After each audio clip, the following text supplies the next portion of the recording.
Lake Taupo, arguably the motorsport capital of New Zealand, is situated in the middle of the North Island. The lake itself has a surface area of 616 square kilometres and is the largest lake by the surface area in New Zealand.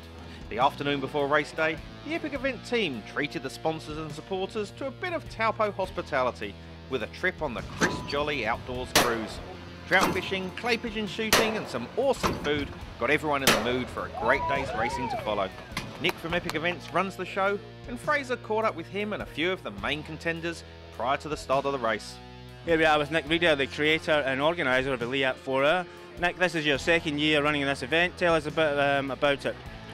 Well, I mean, I used to race back in the day, and we've done a bucket load of trail rides, and everyone harassed me to do a race, and I guess here it is. I always said no, too much hassle, cheating, prize money, drama, but I think the racer and me gave in, and here we are, so yeah, that's where it came from. How does this year's event differ from last year's event? A completely different venue. We couldn't get the one we wanted. Probably same distance, 25 k's, but on the whole tighter. Last year we had some really big long straights, and they were just a bit rough and a bit hard physically. And like you guys like Rory Mead and your enduro guys kind of wanted me to slow it down just a tad, just to sort of even the playing field. So hopefully that's what we've done today. Your motocross rider, cross-country enduro rider's got the same sort of show. Is it a little bit more technical this year? Yeah, I mean, when you say technical, it was made with a 3-metre wide bulldozer blade, so how technical can that be? You know, we don't have single possum track like we do with our trail rides, but it's definitely just very much third gear, you know? You're not using your top gearbox and you're not using the main jet. Okay, here we are with the Honda off-road team, which consists of Carl and Chris Power, both here last year. Carl, tell us about your chances this year.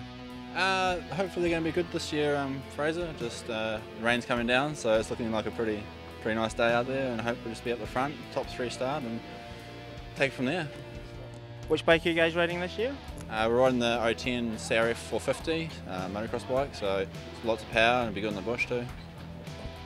Chris, you had a bit of a shocker here last year. Tell us about that. Yeah, the bike didn't fire off the line first kick, unfortunately.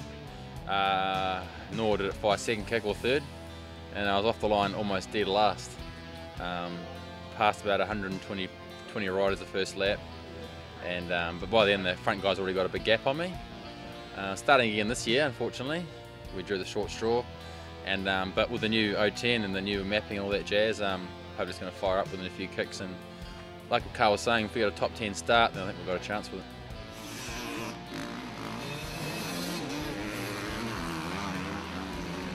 Here we are with Team Off-Road KTM, Jason Davis and Sean Fogarty. Jason's been riding in Australia this year, and Sean's been contesting a lot of the big endurance races, even though he's a motocrosser. Quite a formidable partnership here. Jason, tell us what's your thoughts on this year's event? Yeah, you know, it's going to be good.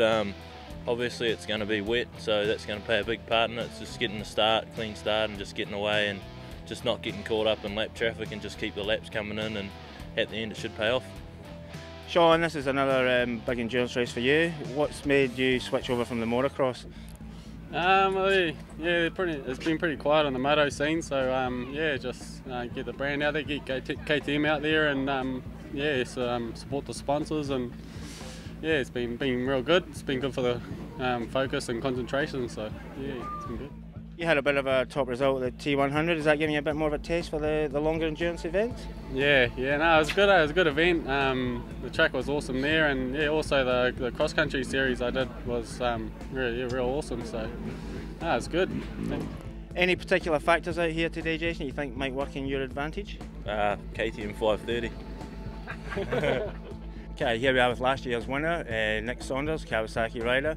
Nick, tell us about your preparations for this year's race. Yeah, the preparation's been going pretty good. We've just been getting back into the racing now, so teaming up with Scotty Moore this year.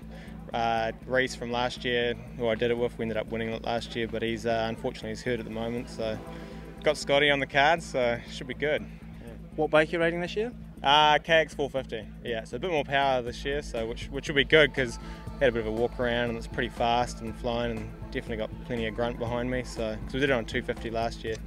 Yeah. Do you think the course is any more technical this year than last year? Wait and see, I guess. Like I had a bit of a wander around, and man, they've done a fantastic job of the layout, the start of it anyway. So if you do get a bad start, like all the moto boys will be able to come through. But once you get in the bush, man, those enduro dudes are pretty fast. Yeah. Who do you think will have the upper hand, the motocross boys and the enduro boys this year? I don't know, because with Nick's rides as well, like he grooms like majority of the track, so it's almost like a gigantic motocross track, so definitely helps us out a lot. And once it kind of grooves up, it's just, you know, just twist that throttle and just go for it, eh? Any particular team you see as your biggest threat this year?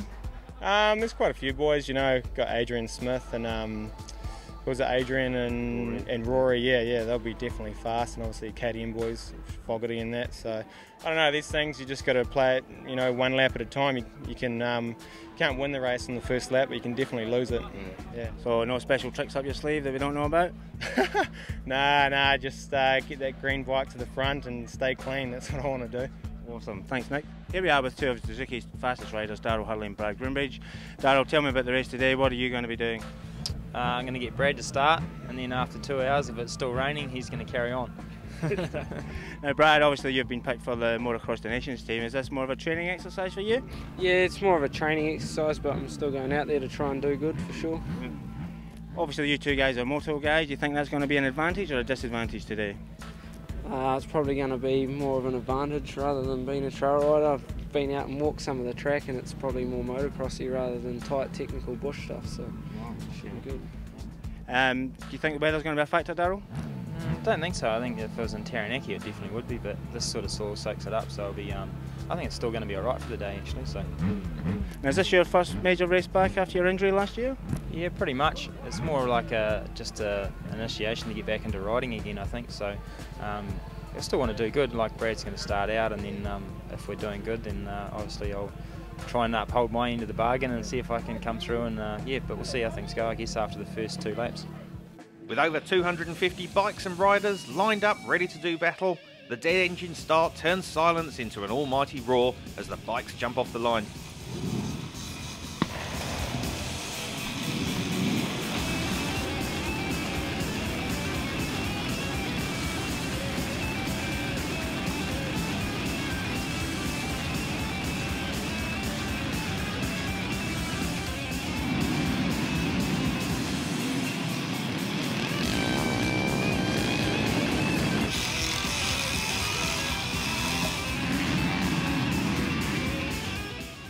Jason Davis, riding for the Motorex KTM team aboard a 530 EXC, got the best possible start and rounded the first corner with a few bike lengths lead.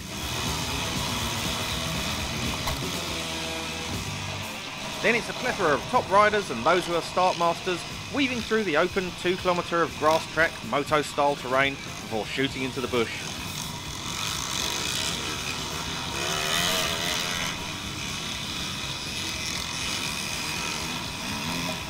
First to fire out of the bush at the halfway mark was whole shot winner Jason Davis.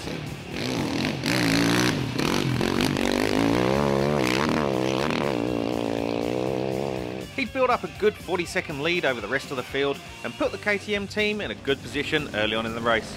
A quick pass right before the French jump put Chris Power into second place, having been stuck behind Ironman Mark Penny for the first 12 kilometres.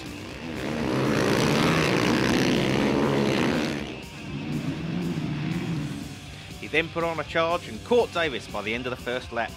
Penny would hold off the rest of the field for the remainder of the loop.